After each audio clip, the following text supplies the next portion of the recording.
Time now for Hawk Zone, sponsored by Muckleshoot Casino Resort.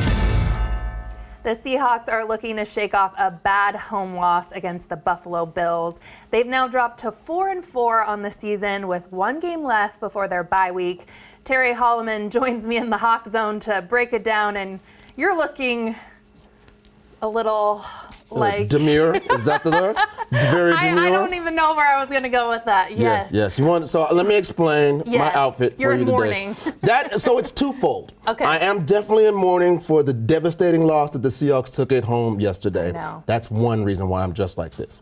The other reason is this is how I imagine someone in the witness protection program would look like. And I'm doing this to symbolize the Seahawks offense. The running game is currently in the witness protection program. We have no idea where they are. Also the passing game, witness protection.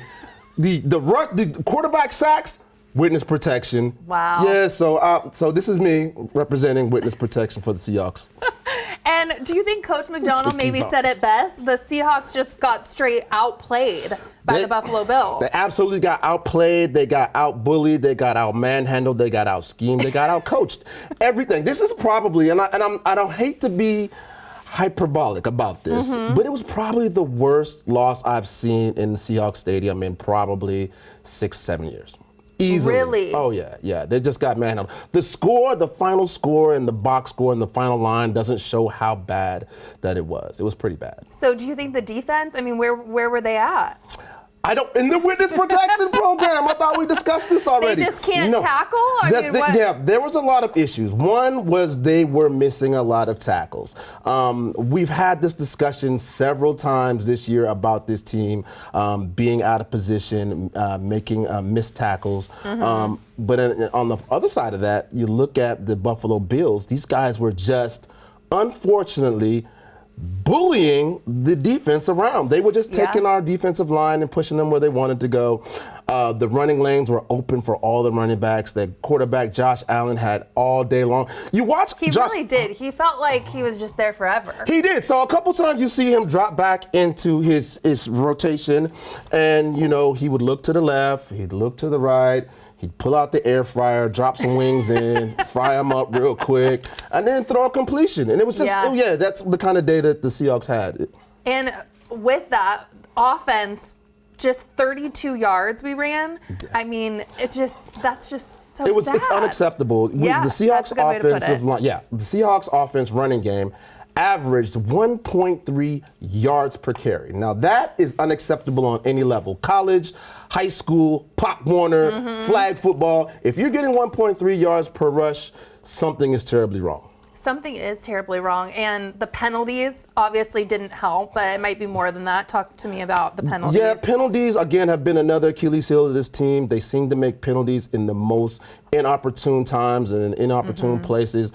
We look at an opportunity yesterday where the Seahawks had third down. They got out of the situation, and then Derek Hall does an unnecessary roughing the passer, and that puts them in a situation where Buffalo takes the ball and goes and scores. Instead of going out on fourth down, they get a 1st and 10, and they go score.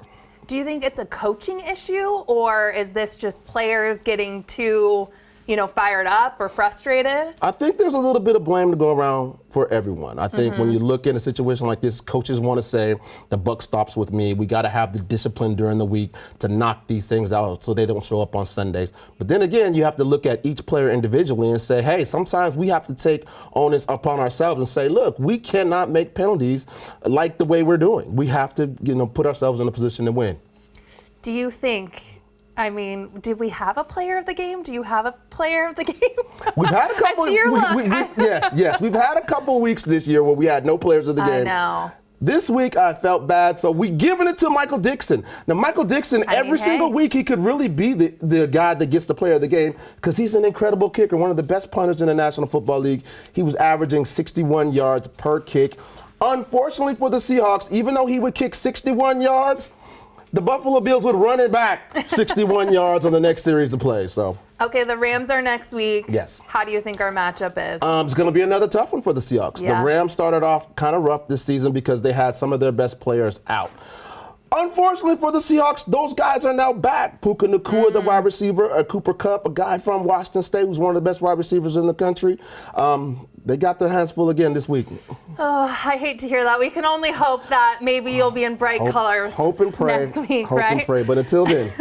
And some more entertainment news. Don't miss award-winning country music sensation Brett Young at the Muckleshoot Event Center on Friday, November 15th. Young is celebrated for his West Coast meets Southern sound, and don't pass up this opportunity to see one of the hottest talents in country music live on stage. Just visit the website on your screen for ticket information.